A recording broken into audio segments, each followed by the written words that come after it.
Bienvenue sur C24+. Vous êtes dans votre émission d'excellence Femmes d'ici, Femmes d'ailleurs. Cette émission qui met en valeur la femme dans tous les domaines d'ici au Congo et surtout partout ailleurs.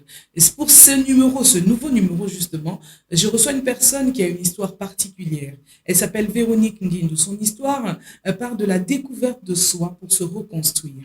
Alors, sans plus tarder, découvrons-la pour ce nouveau numéro. C'est parti.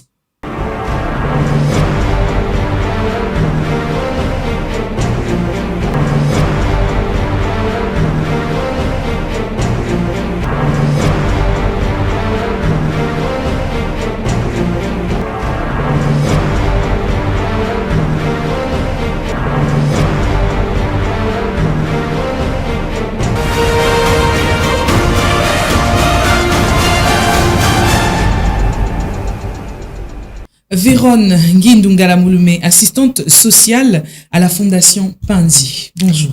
Bonjour, Madame Karine. Alors, assistante sociale, en termes de métier, ça représente quoi?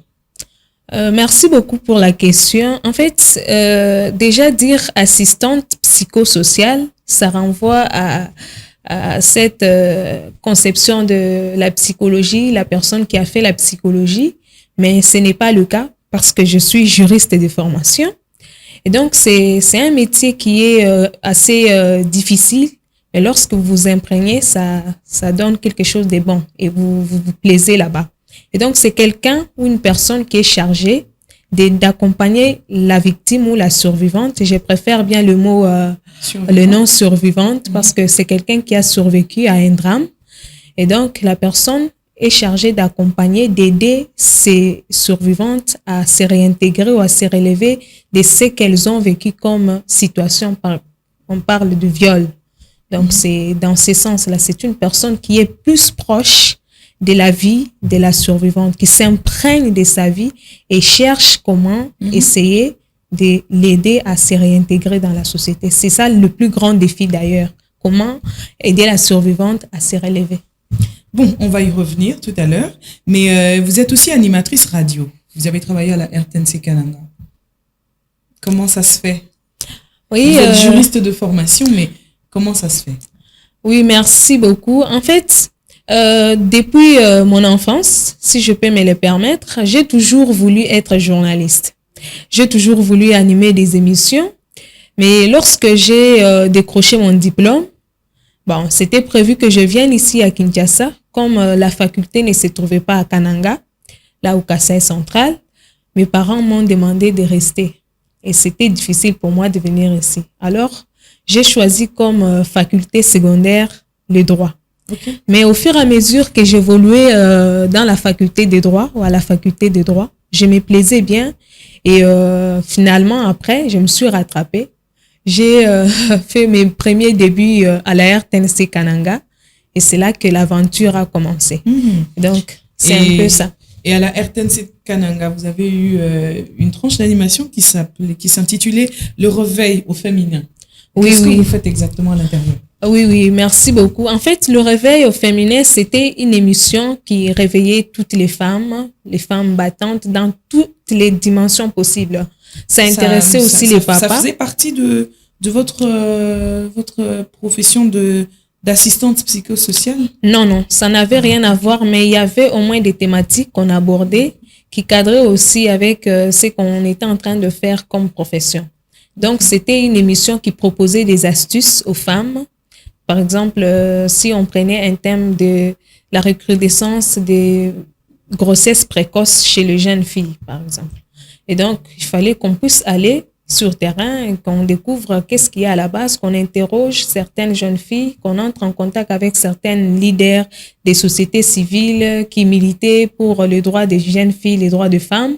Et donc, c'était une émission qui englobait tout ça, qui proposait des astuces aux femmes et qui entrait dans les quotidiens de femmes. Donc, on entrait dans les quotidiens de femmes et de jeunes filles et on leur proposait des mesures, des astuces pour pouvoir affronter telle ou telle autre situation quotidienne. Donc, c'était un peu ça.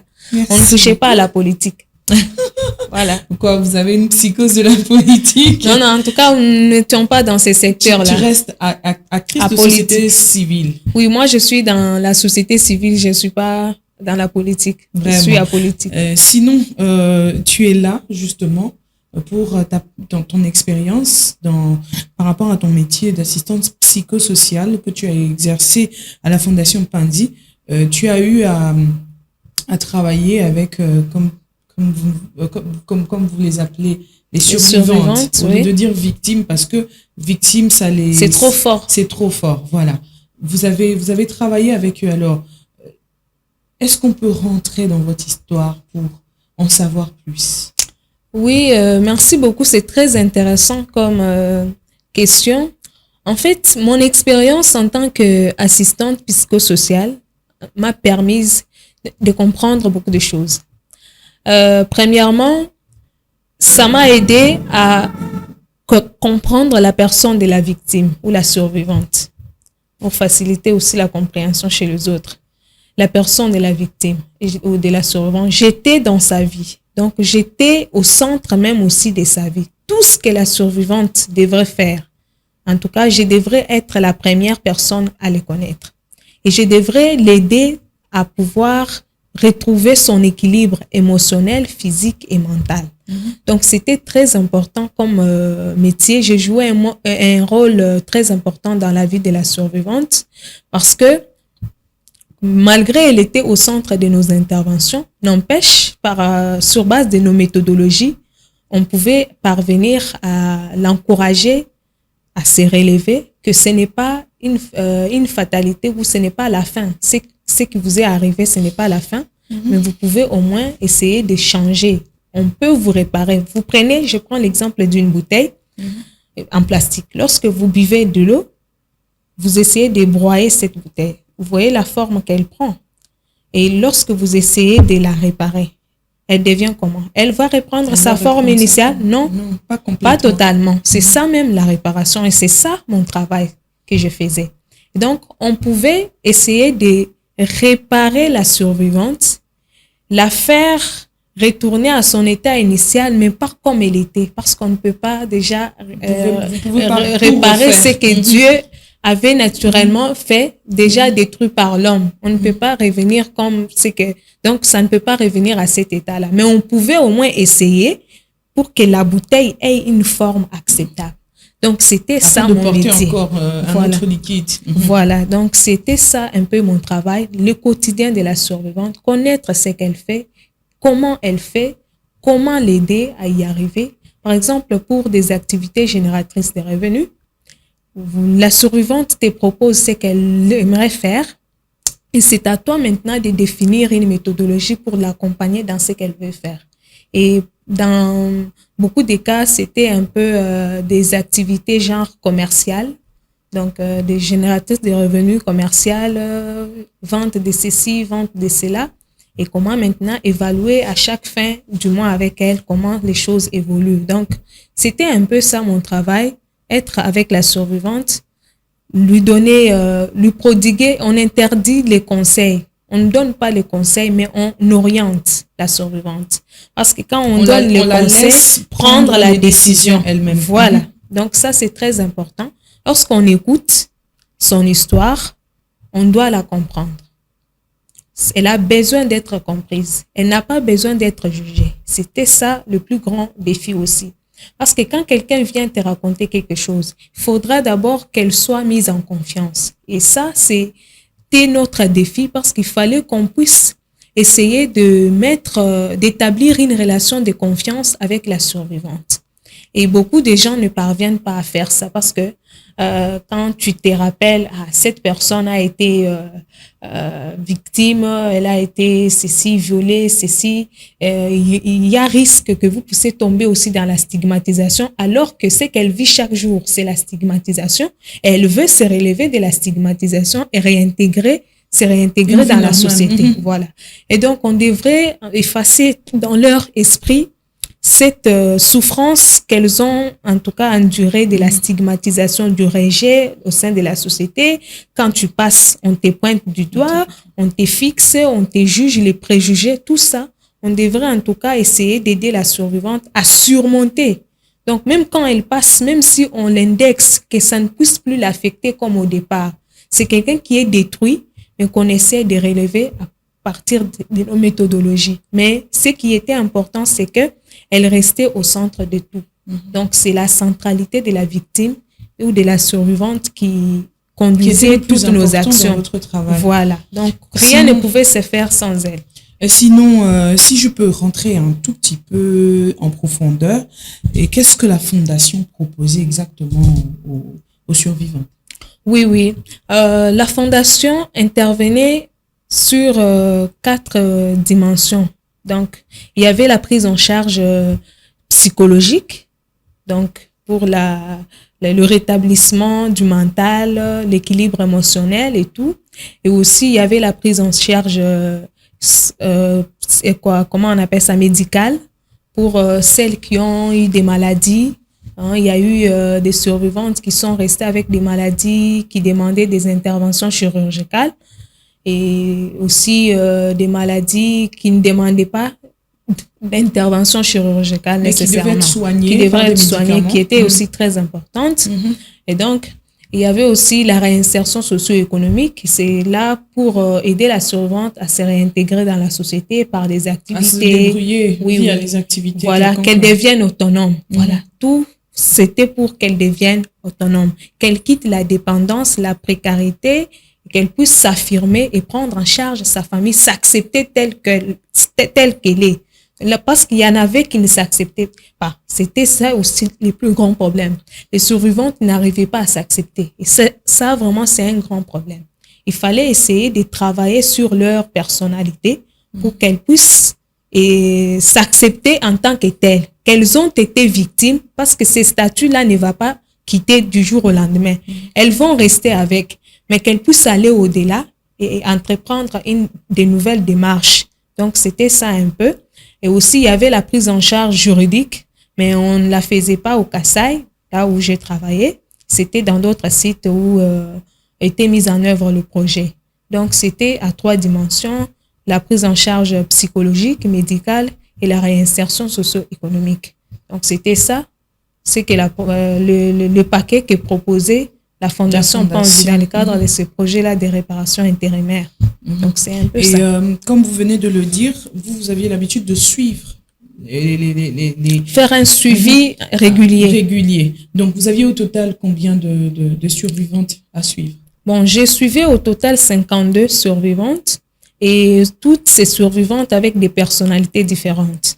Et donc, il fallait s'adapter à chaque personnalité et travailler avec chaque personne selon ce qu'elle est et comment elle évolue. Et c'était vraiment ça. Ça n'a pas été facile et c'est pas un boulot facile parce que vous allez vous retrouver devant certaines personnes qui vont faire, par exemple, 2 mois sans vous confier quoi que ce soit. Et vous ne savez pas sur quel pied danser avec elle. Et donc, elle est là, vous la voyez chaque jour, mais elle ne vous parle pas, elle ne se confie pas, elle ne dit pas ce qui ne va pas, ce qui va, comment elle va être aidée. Et tu ne peux pas les obliger non plus à parler. Non. Et donc, il fallait vraiment, c'est pourquoi au début, j'ai dit, établir une relation de confiance avec le survivant, c'est très important. Parce que ça va leur permettre plutôt à vous confier des choses qu'elles ne peuvent pas confier à n'importe qui. Parce que c'est leur vie, c'est leur secret.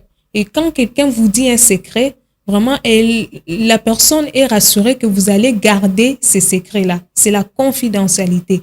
On mettait l'accent sur la confidentialité et on rassurait à ces survivantes que rien ne pouvait sortir sans leur accord. Et ça, c'est très important aussi. Et y a-t-il une de ces histoires qui est restée en vous? Les histoires une histoire qui est restée en vous, qui vous a personnellement touché? En fait, toutes les histoires étaient touchantes par rapport au drame qui s'était passé et comment la personne l'a vécu. Et donc, c'était vraiment des histoires... On parle justement de quel drame? Le viol. Qui s'est passé au Kasaï. Au Kasaï. Pendant la période des Kamuna Sapo en 2016. Ok. 2016-2017. Et donc, c'était pendant cette période-là qu'il y a eu ces drames, ces événements malheureux qui qui ont affecté plusieurs familles, qui ont même entraîné les pertes en vies humaines. Et c'est vraiment douloureux et très touchant. Et pour revenir à ma question de tout à l'heure, y a-t-il une histoire qui a retenu votre attention particulière ou qui vous a personnellement touché, qui vous a enseigné quelque chose? Bon, oui, il y a une histoire, c'est une histoire d'une petite fille. Cette fille-là, bon, sa mère a été violée. Sa mère a été violée, c'est l'aînée de la famille. C'est une fille qui vient en première position. Et cette fille a été affectée par ces drames. Mais elle n'a pas été violée, mais elle a été affectée par rapport à ce qui s'était passé dans son entourage. Elle ne parlait pas. Qu'est-ce qui s'est passé en elle? Elle ne parlait pas. Okay. Du coup, elle était devenue trop silencieuse. Et même à l'école, les professeurs pensaient qu'elle n'était pas intelligente. Mais pourtant, ce qui était derrière, c'était les conséquences des viols.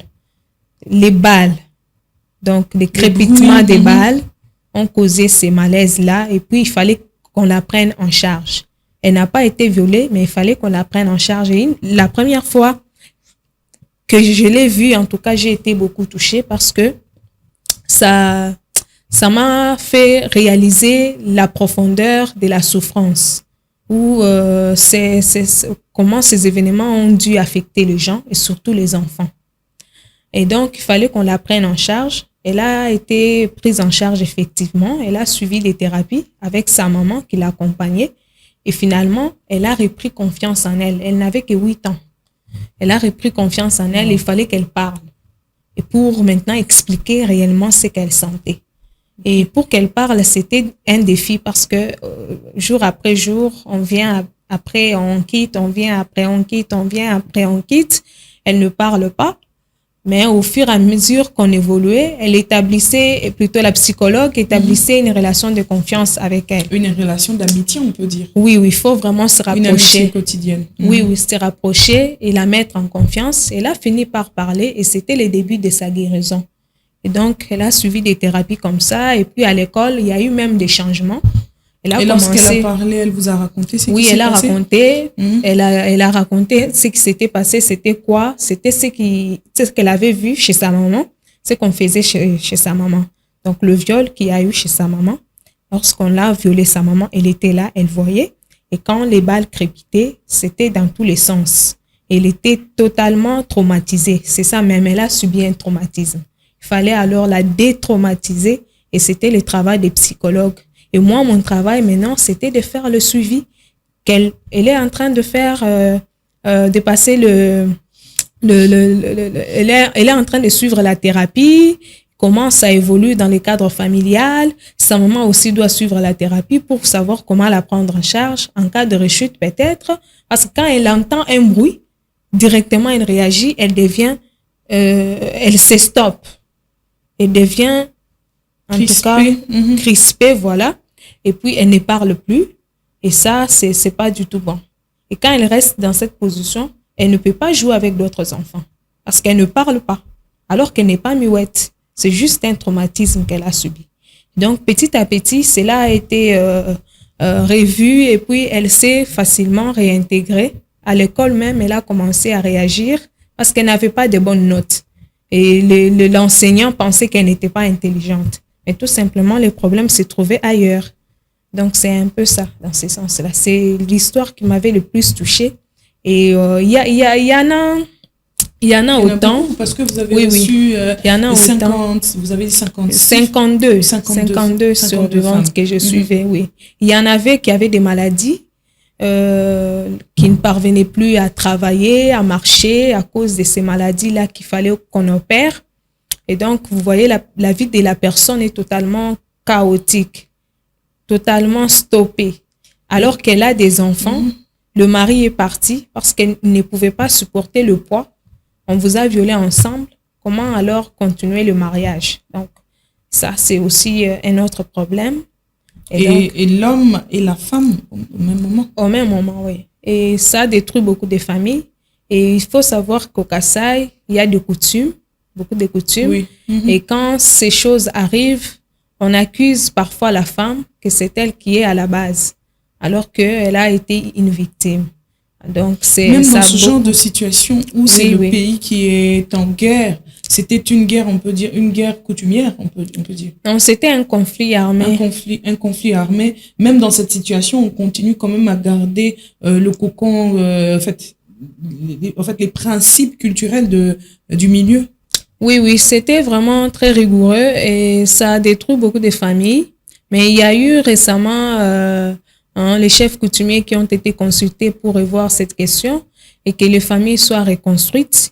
Et donc, c'est cette démarche-là qui a effectivement permis à ce que certaines choses rentrent en ordre. Et donc, certaines familles ont essayé de se retrouver, les maris qui ont accepté de reprendre leurs femmes au-delà de ce qui s'était passé, mais ce n'était pas facile.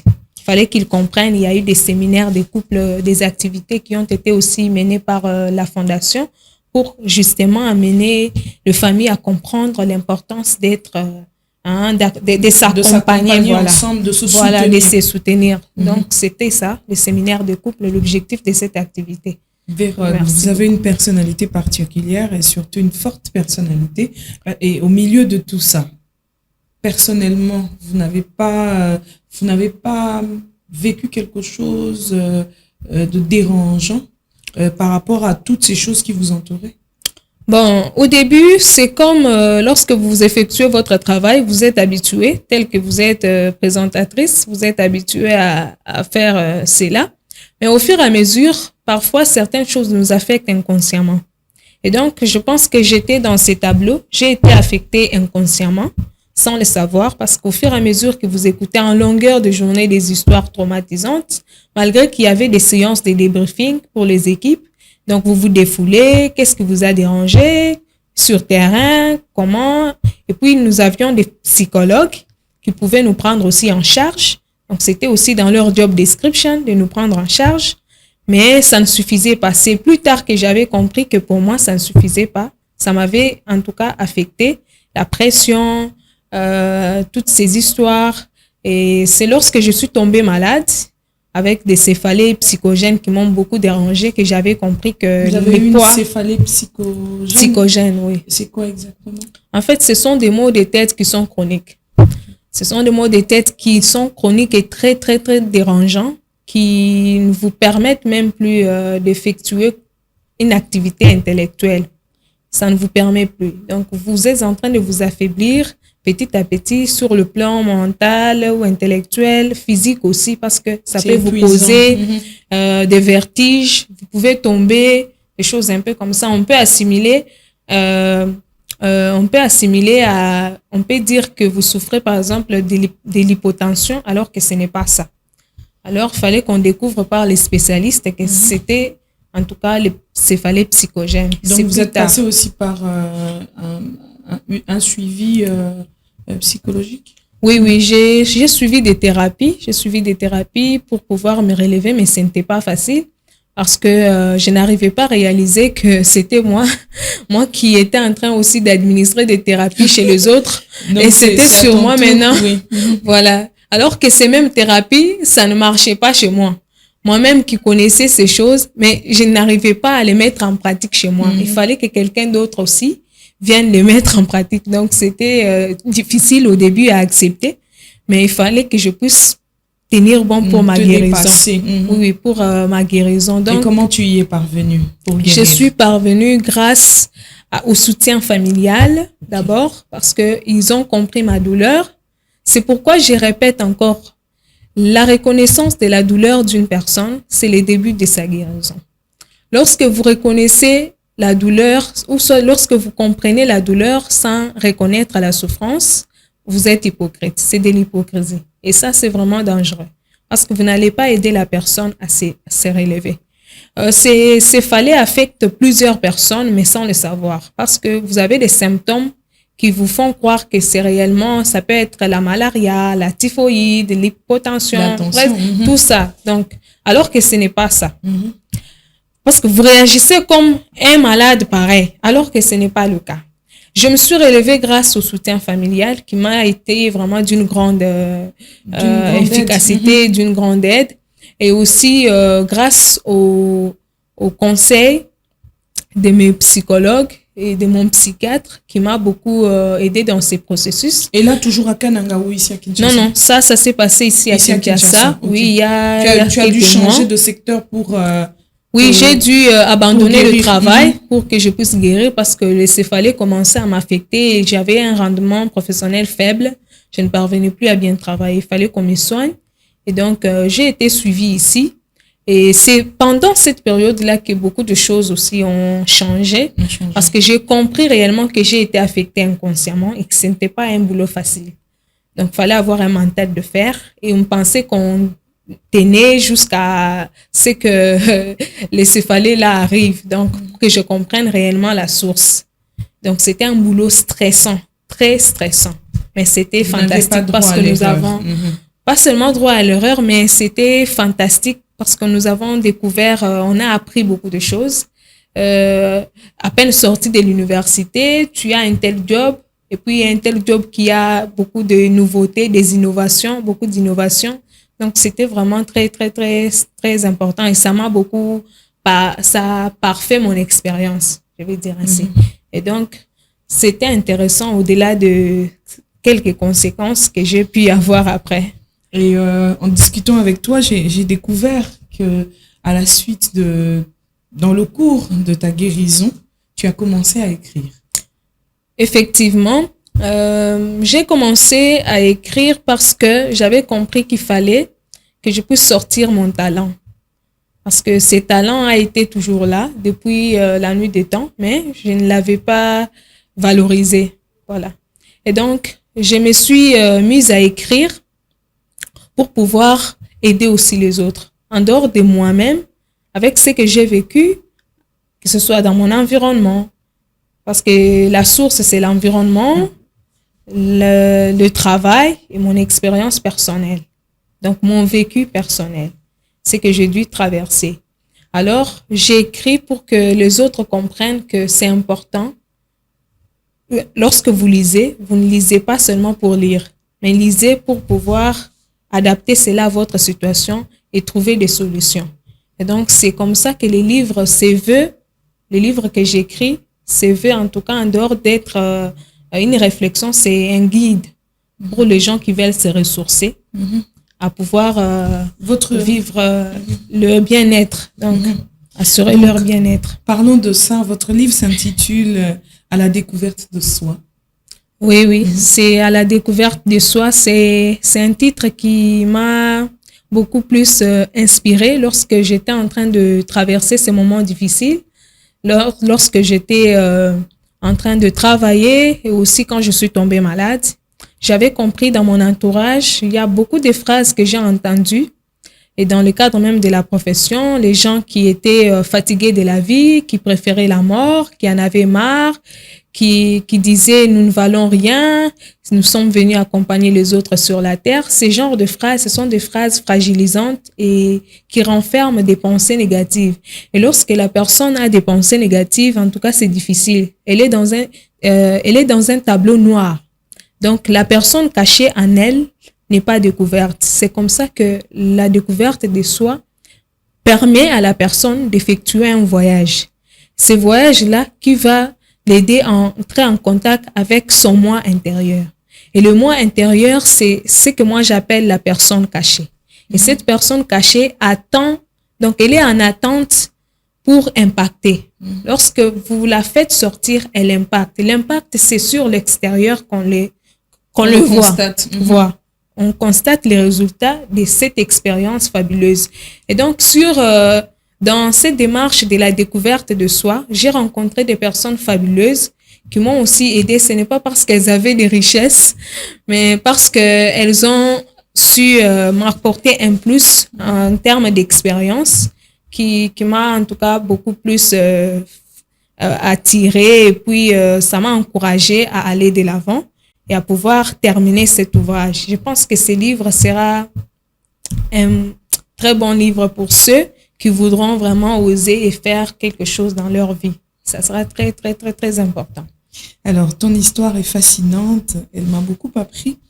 Et j'espère que pour les téléspectateurs aussi, ils ont appris quelque chose. C'était un échange croustillant, un échange très captivant. avec Véron Nguindou Ngalamouloumé. Ouais. Ravi de vous avoir sur ce plateau de femmes d'ici, femmes d'ailleurs. Et j'espère que vous allez nous revenir pour une prochaine fois. Moi également, je suis... Le livre sera fini. Oui, une fois que le livre sera fini, je serai là, je serai ravie de le présenter aux téléspectateurs. En tout cas, j'ai toujours dit que aux grandes ambitions, obstacles difficiles, mais ce n'est pas pour autant qu'il faut abandonner. Donc, c'est très important de pouvoir lutter, ne pas laisser les pensées négatives envahir votre vie. Il faut toujours cultiver les pensées positives. Celui qui veut arriver au sommet doit en tout cas cultiver les pensées positives. Là où les autres voient du noir, en tout cas, c'est là que vous pouvez voir du blanc. Et c'est comme ça qu'il y a plus des gens qui ont réussi.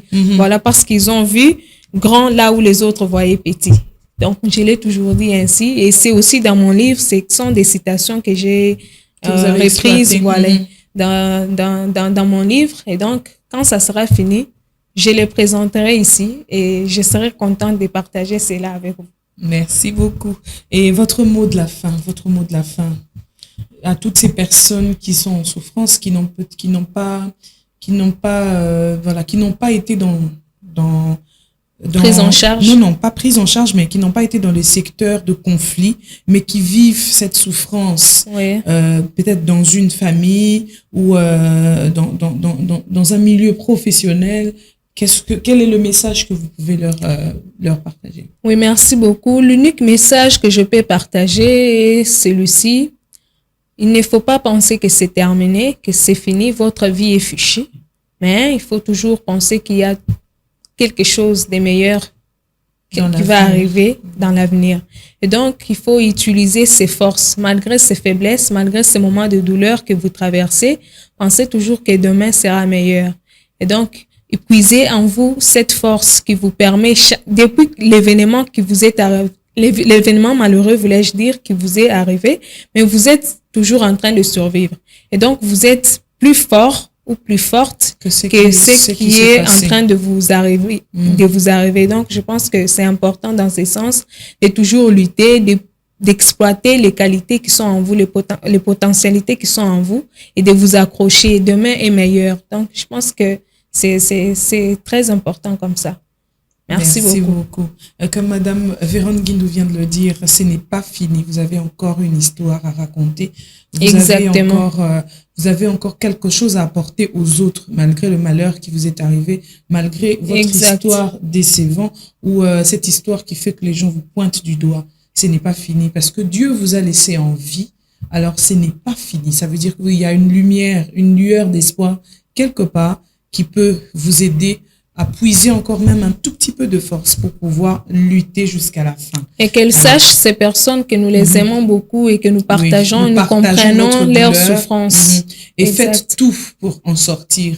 Comment en sortir? Commencez par cultiver les pensées positives. Les pensées positives. Et puis, sans doute, sortez de votre cocon. Parlez-en. Vous avez ce plateau, femmes d'ici, femmes d'ailleurs. Vous pouvez partager votre histoire afin qu'elle soit écoutée et qu'elle soit entendue au monde entier. Nous vous attendons. Rejoignez-nous sur ce plateau et partagez-nous votre histoire. Sinon, sans doute, écrivez-nous, passez-nous votre message par Messenger Facebook si vous pouvez. Vous pouvez nous joindre par Messenger Facebook. Laissez-nous votre numéro de téléphone, laissez-nous un message et nous allons sans plus tarder vous contacter et puis vous permettre de venir nous raconter votre histoire. Merci beaucoup de nous avoir suivis. Merci beaucoup d'être resté connecté aussi longtemps pour écouter cette histoire particulière de Véron Nguindou. Et je vous dis au revoir et à la prochaine.